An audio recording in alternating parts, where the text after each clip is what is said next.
안녕하세요. 반갑습니다. 역사가 김영주입니다. 한중의 근대사 삼국지 제187부 창의대 8쪽 쇼군을 결사옹이하라 라는 주제를 가지고 오늘 함께 할 겁니다. 자, 1868년 5월 무렵입니다. 요때 가서 이제 쇼군 도쿠가와 요시노부가 결국 지지를 치게 되죠. 항복을 선언하게 되는데요. 자, 그러면서 이제 에도 막부는 공식적으로 종언을 고하게 됐어요. 역사의 저편으로 사라지게 되었고, 뭐 사실상 이게 마지막 막부였죠. 물론 뭐 우스갯소리로 최후의 막부가 따로 있다고 이야기를 하긴 하지만, 어쨌거나 이제 공식적으로는 요게 끝입니다. 따라서 막부가 통치하던 에도 역시 이제는 신정부의 통치하에 놓이게 됐는데, 이게 쉽게 가지 않아요. 일본 메이지 유신 보면요. 정말 중간에 수도 없이 많은 고비들이 있었거든요. 저 어마어마한 고비들을 잘 넘기면서 이게 운도 좀 많이 따라준 것 같아요. 본인들 실력도 있었겠지만. 그래서 그런 것들이 이제 어떻게 잘 풀려나가게 되면서 달성된 게 메이지 유신인데, 절대 우리나라 사람들이 생각하는 것처럼 순풍에 돛단 듯이 쉽게 갔던 건 아니라는 거죠. 여전히 막부를 추종하는 세력들이 사방에서 들끓고 있는 그런 형국이었다는 겁니다. 그래서 현재 시국은 상당히 위태위태한 그런 시국이었어요.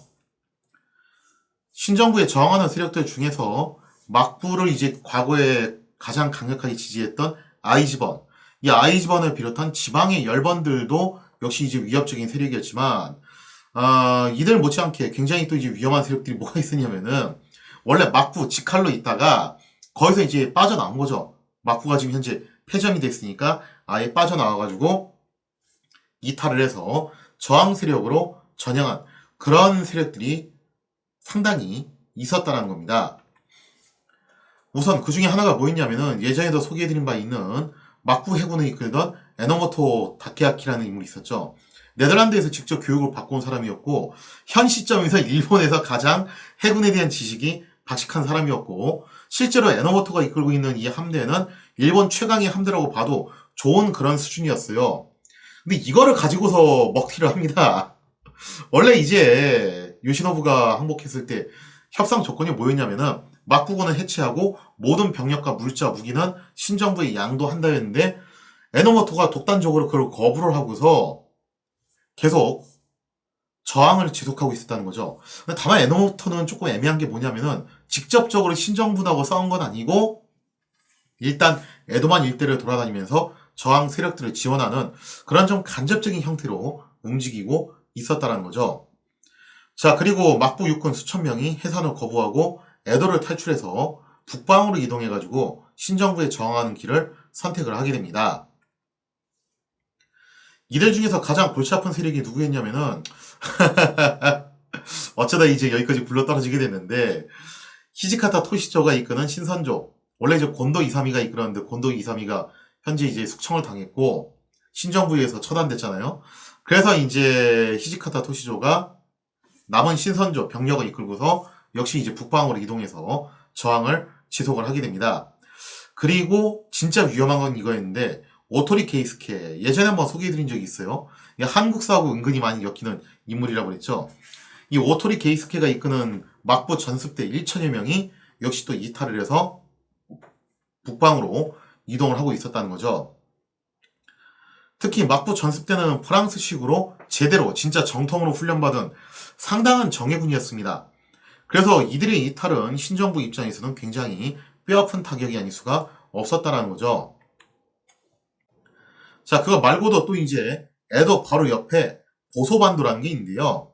지도로 보시면은 에도는 이렇게 만 형태로 들어가 있는 지형에 있는 곳이 에도죠.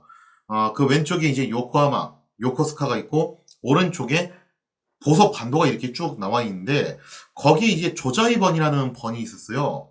이 조자이번은 또한 신정부에 대한 공순을 거부하고 반기를 들게 됩니다.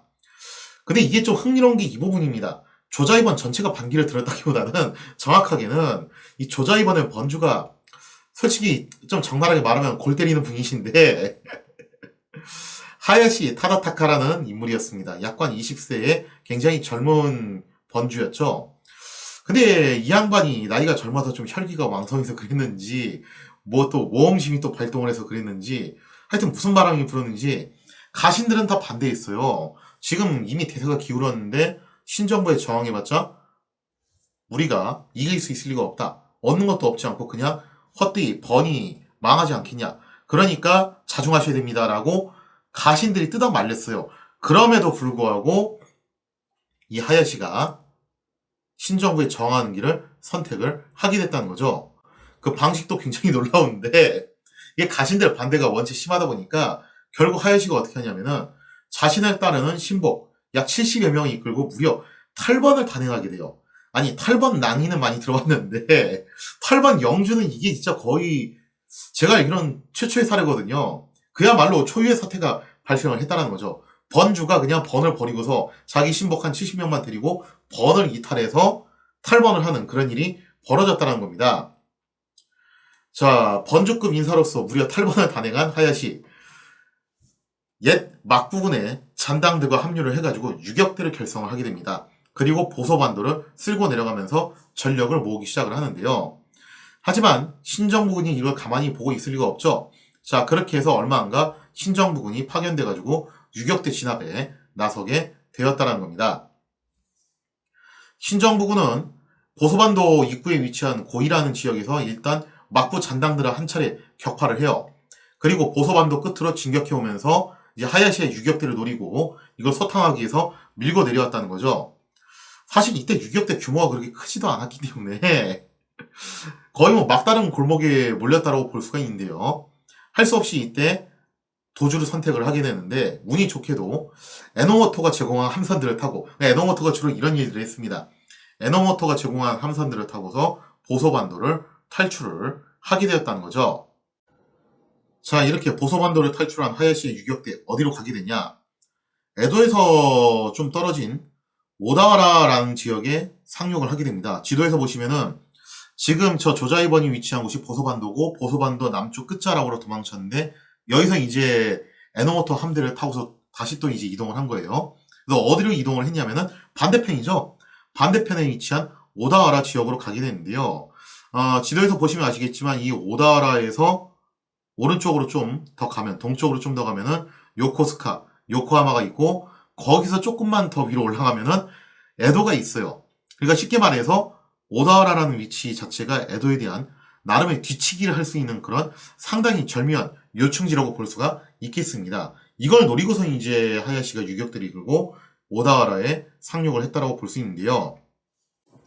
근데 문제가 뭐냐면은 당시 하야시가 이끌고 있던 유격대의 수는 300명도 채 되지 않았어요.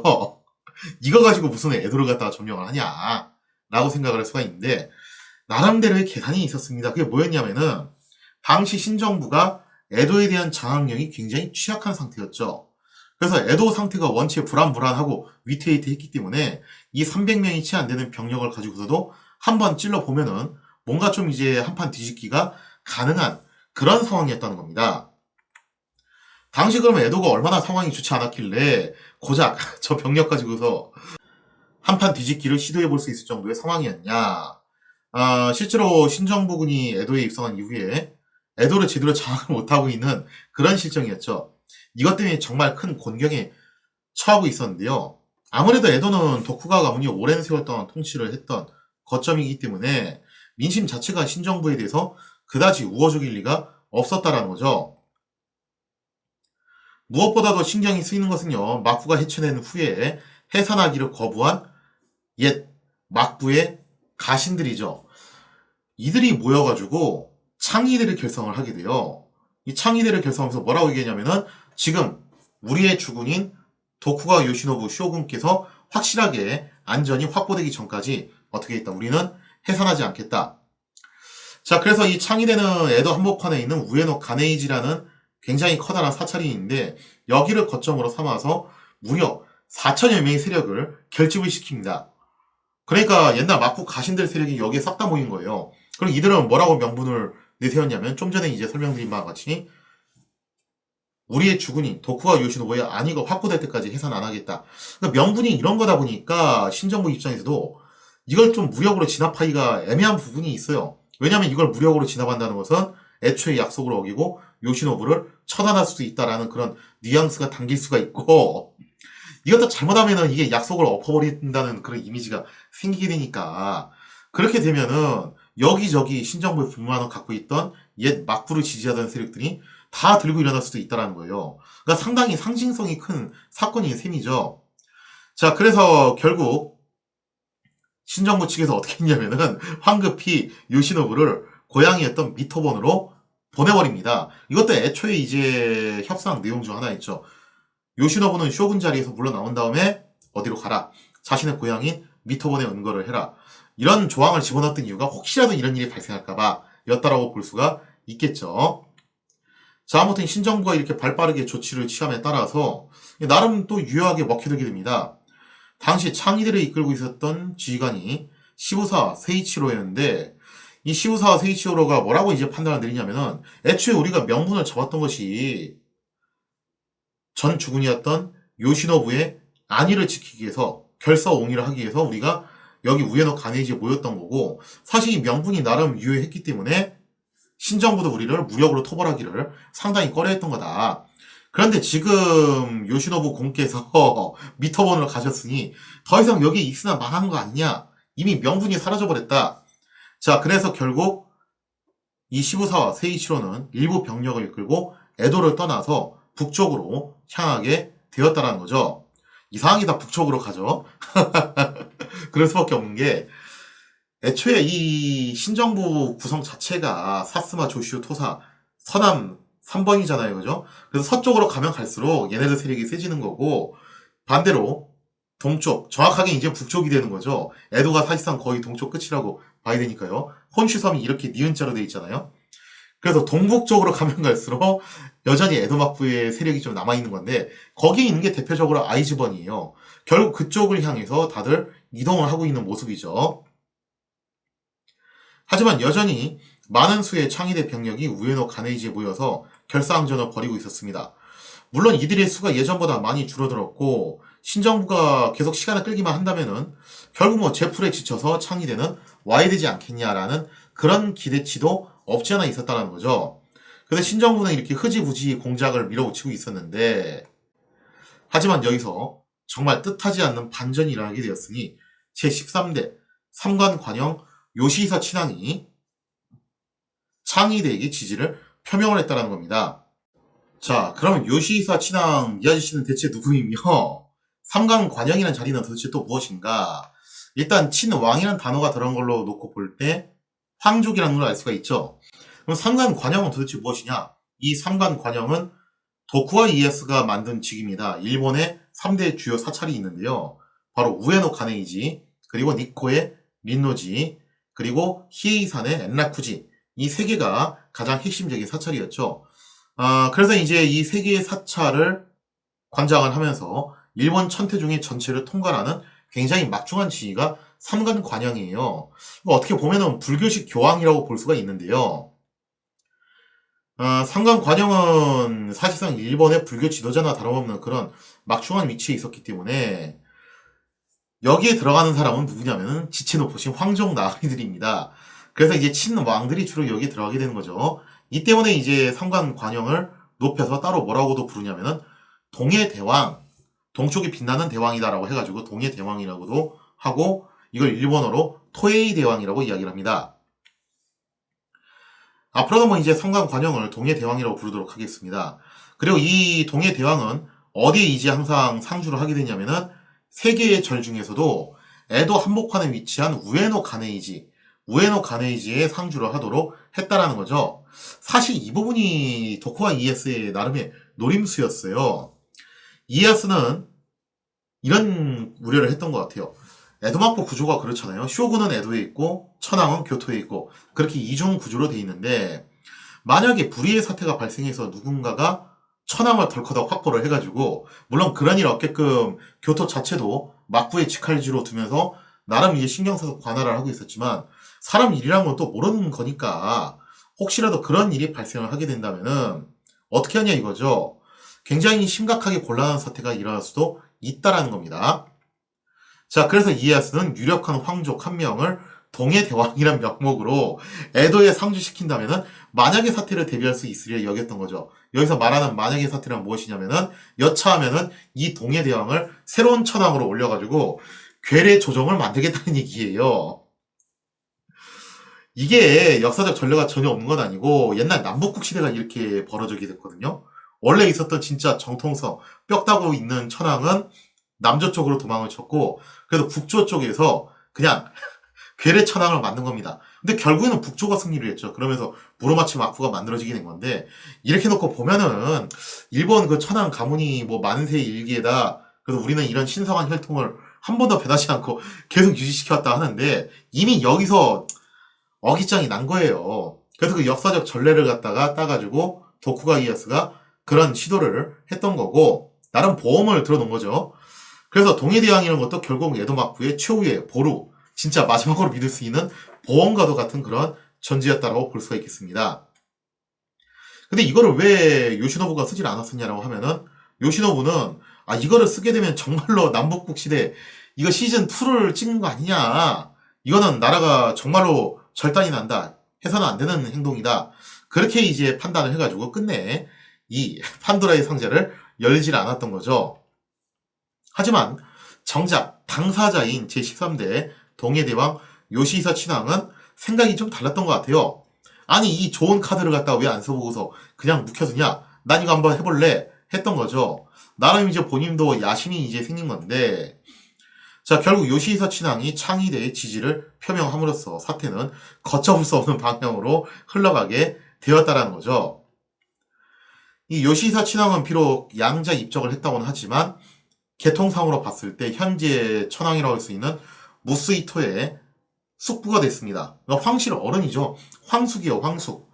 이처럼 요시히사 친왕은 황실 어른이란 지위에다가 일본 천태정을 총괄하는 그런 종교적인 상징성까지 갖추고 있었기 때문에 그런 그가 신정부에 반기를 든다면 상황은 굉장히 어렵게 흘러갈 수밖에 없다라는 겁니다. 다만 동해대왕이란 직위 자체가 상징성이 클 뿐이지 다들 아시다시피 실질적인 힘은 없죠. 원래는 도쿠가 이에야스가 그런 걸 줬겠어요. 그죠? 그래서 그냥 상징성만 갖고 있는 허수아비였는데 문제는 아직 그 우에노 가네이지에 남아있는 창의대 잔당들이 실질적인 힘이 되어준다는 겁니다. 그러면서 양자가 서로 결합을 해가지고 이제 우에노 가네이지는 신정부에 저항하는 그야말로 핵심 메인 거점이 될 수밖에 없었다라는 거죠. 자 이렇게 해서 신정부 입장에서는 상당히 골치가 아파지게 됐어요.